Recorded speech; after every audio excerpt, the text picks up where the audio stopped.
Proceeding with the announcements in India, this week we saw the big sale of the Xiaomi's latest flagship in the country. Yes, we are talking about the Mi 4. The 16GB variant of the device went for sale at 19,999 rupees on February 10th, while the 64GB variant is also coming soon in India at 23,999 on February 24th. We saw quite a good launch announcement this week. One of them was the Asus Zenfone C, which made its debut in the country for a price of 5,999. The device first on sale in Taiwan, following which it comes with a 4.5 inches display and is powered by the Intel's processor with 1GB of RAM. The other features include 8GB of internal storage with microSD card support, a 5MP rear camera and a VGA front camera. Pretty decent for the price which you're paying for the phone. Whereas the Oppo launched the Mirror 3, the 64-bit Snapdragon 410 processor for 16,990. It is exactly the same device that the company has launched in China, but is named as Oppo 3000. Looks like the manufacturers are cashing in the trend of launching 64-bit powered devices. The Mirror 3 features a 4.7 inches HD display, 16GB of RAM, 8GB of internal storage, which can be expanded up to 128GB via a micro SD card. Other notable specs of the device are 8MP rear camera, 5MP front camera, and its support for the NFC connectivity, which is all powered by the 2000 mAh of battery. There are a few other smartphones that also saw the launch in India, including the ZTE N919T and the Samsung Galaxy J1, crazy Samsung branded phone.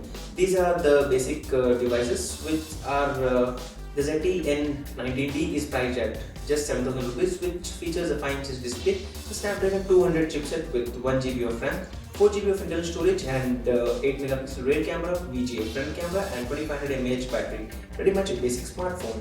Whereas the Samsung Galaxy J1 is priced at 7,190 and comes with a smaller 4.3 inches display, 1.2 GHz processor, 512MB RAM, 4GB internal storage, 5MP and 2MP rear and the front camera with the Android 4.4. The battery is 1850 mAh and the device is in par with the current smartphones in the market right now. And finally, some good news is that Samsung has rolled out the Android Lollipop in India for the Samsung Galaxy S4 devices. You can check out the detailed update and the changelog on our website, wherein we have clearly mentioned that the battery life has started to plummet very first after the upgrading the device to Lollipop. You can check out the link in the description to know more about the same. Moving on to the international announcements. The 64-bit trend is carrying on by the HTC with its Desire 626, a Snapdragon 410 processor device, which has gone official in Taiwan. The device is priced at $190, which is quite good considering that HTC doesn't have a good budget smartphone in the current lineup. The HTC Desire 626 comes with 5-inch 720p display, Snapdragon 410 processor, 1GB of RAM, 8GB of internal storage, as well as it supports a 30MP rear shooter and a 5MP front snapper. The device is powered by a 2000 mAh of battery. Ahead of MWC event, which is coming up in Barcelona, Sony has unveiled its latest smartphone, that's an E4 with 5-inch display running on the Android 5.2 Lollipop. The MediaTek chipset will clock at 1.2 GHz, will be supported by a 1GB of RAM and 8GB of internal storage. It will come with 5MP rear camera and 2MP front-facing camera. The device is set to be powered with a 2300 mAh battery. Blue has launched a new smartphone called the Studio Energy, which has a 5000 mAh battery and is apparently a rebranded variant of the Xiaomi's Marathon M3. It is available for purchase at Amazon at an astonishingly very good price of just $149.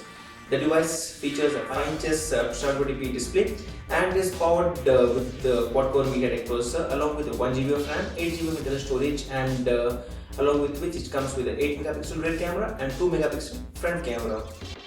Pretty much recommended to buy smartphone at this price point. Lenovo has also launched another smartphone with 4000 mAh battery, which is sold in China at $225. The P70 is a pretty decent smartphone which comes with a 5-inch 720p display, 64-bit MediaTek chipset, 2GB of RAM, 16GB of internal storage, and also comes with a 30MP rear and a 5MP front shooter.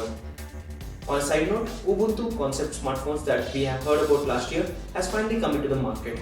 The BQ Aquaris E4.5, pretty crazy name, is set to come with an Ubuntu OS in Europe at an unlocked price of just €170, while the same device will be available with Android OS later on. The hardware specs include 4.5-inch display, a MediaTek processor, 1GB of RAM, 8GB internal storage, and would support dual SIM support. The phone is set to sport an 8 megapixel rear shooter with the dual LED flash and a 5 megapixel front camera. This week we reviewed the Samsung Galaxy A3, which is Samsung's all-metal unibody smartphone. Now for a premium looking and comfortable design, the Galaxy A3 viewers gets our vote against the plastic devices in the lot. Except for the TouchWiz UI, nothing is so bad in the device, and the Snapdragon 410 was enough to give it the capability for 4G LTE connectivity, single SIM unit. While the cameras were decent enough as well, but as of late, every Samsung smartphone has been criticized for the UI, which lags even on the basic usage, and sadly the story continues even with the Galaxy A3. We would have really loved a better resolution display for the 4.5 display, but this is what Samsung has got in the cards, and some difference had to be there between this and the other two devices in the A series, that's the A5 and the A7. There are other brands that would give a good competition, including the Sony's Xperia C3 Compact, which was one of the top rated smartphones, along with the Lenovo Vibe X2, and from Samsung's territory, that's the Samsung Galaxy Alpha. For a detailed review on the Galaxy A3, you can check out the link in the description below, or you can directly visit PhoneRadar.com and search for the Samsung Galaxy A3 review. We have also done a video review for the same, so you can check it out on this YouTube channel. Now let's take over to the app report of this week. We will be talking about one of the best apps we have discovered this week. There are instances in which you would have taken a few important notes on a piece of paper with your handwriting, and later you wish that you could quickly get the notes on your PC. Apart from that, there are situations where you need to scan a receipt or scan some important documents while on the go, and you are away from your own scanner or your office or even your computer. Now here is a must-have application for your Android or an iPhone, which is called as Cam Scanner. Now which uses your phone's camera to be used as a scanner.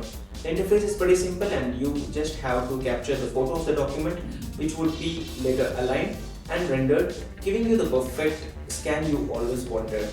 You can later send it as a PDF or export it as an image and share it with anyone. So guys, this was the third episode of the PhoneRadar report. Keep watching these reports and let us know in the comment section if you want to recommend some of the applications which you feel would be worth featuring on PhoneRadar report. We would be happy to test them and feature them here. This was the PhoneRadar report 3. I hope to see you guys in the fourth report, which is coming up on the next Saturday. Stay tuned on PhoneRadar and keep watching our reviews and stay subscribed. Have a good day. Thank you.